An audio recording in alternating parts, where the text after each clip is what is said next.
Hi everybody, and welcome back to Franklin Cattle Farms. Today on the channel we have a Smith & Wesson M&P Pro Series. This is a core model here with it's equipped with a Burris Fastfire 2 red dot here on the top strap. This one also is equipped with suppressor height sights from the factory and a threaded muzzle directly from Smith & Wesson. As you can see here, it is also equipped with an Apex tactical trigger that is for a striker fired pistol. If I would cock it, very exceptionally nice. It's probably a 2-pound trigger. All in all, this is the original generation, first generation of the M&P, which is a fantastic design. Honestly, Smith & Wesson didn't change too much with the new generation. They just tweaked the grip texture and a couple of the internal pieces, but for the most part, they stuck with this original design because it's good.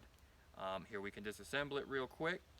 Slide back, turn the takedown lever 90 degrees if my finger wouldn't slip off of it. Release, pull the trigger, and it comes apart. Basically, this is a Glock. As always, with these striker-fired polymer frame pistols, they are for the most part copies of Glocks. This one has of course, a threaded barrel. I'm not going to take that out at the moment, and a captured flat recoil spring with a metal guide rod. One of the things I noticed about these pistols is the very small slide rails. However, that doesn't seem to affect function in any negative way. It also has a ambidextrous slide release, which does also work as a slide release from both sides. As I've said in earlier videos, that's one of my pet peeves, is that I want the slide release to work from either side, even though I'm not a lefty. It's just nice to have it working on both sides. We'll slide this on, and it's a Smith & Wesson, so it will automatically go back, just like that. And, well, let's do a little shooting with it. My ear protection is right over here. And I'm back. Put this ear protection on, and we'll do a little bit of shooting with it.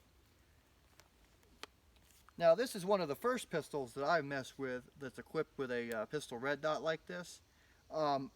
I personally like it. I was just messing around here on the targets a few minutes ago, and it's a lot of fun. It's a different experience though compared to shooting iron sights. It's one of those things you put the dot on the target, pull the trigger.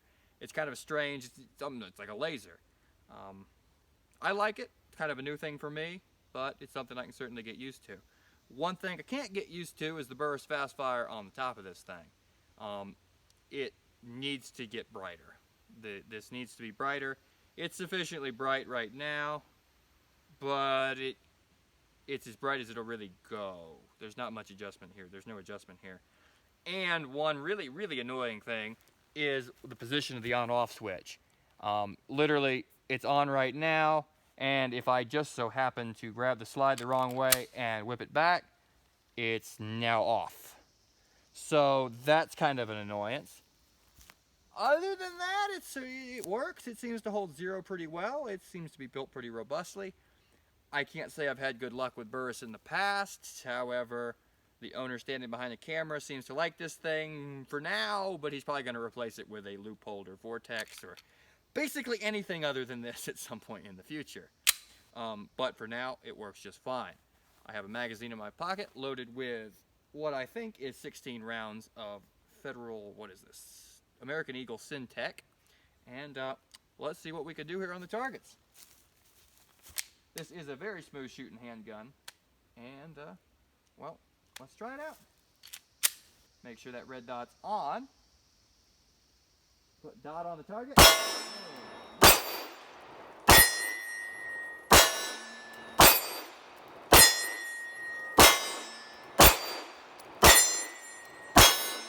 As you can see, I'm trying to stack those on top of each other. The first shots might not have been the most centered, however, subsequent shots can be easily stacked onto the other shots. That's why I like this red dot. It's very nice. It helps for quick acquisition of the target. There's no question about that. Basically, you can ignore the iron sights, and you don't even need to co-witness the iron sights necessarily. It's just something you can do if you want to, if you're not experienced with these things. I mean, this is one of my first times dealing with it, so that's why I'm talking about it. There's some people watching this video who are going to go, oh yeah, of course. But there are some people who don't know. So let's do a little more shooting with it. I think I have 6 or 7 more here in the magazine.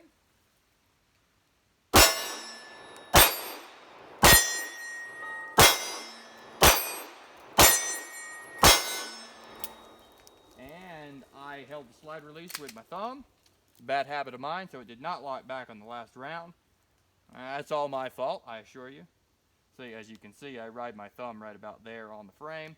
It's a bad habit. I've been trying to break it. I guess I didn't break it today. But as you can see, the groupings are pretty exceptional here at about 10 yards. And it's just very repeatable. It's a lot of fun to shoot. And the excellent trigger really helps that, along with the excellent design of the product in general. So, well, I guess join us next time on Franklin Cattle Farms for more reviews like this. And if you like this one, like the video and subscribe.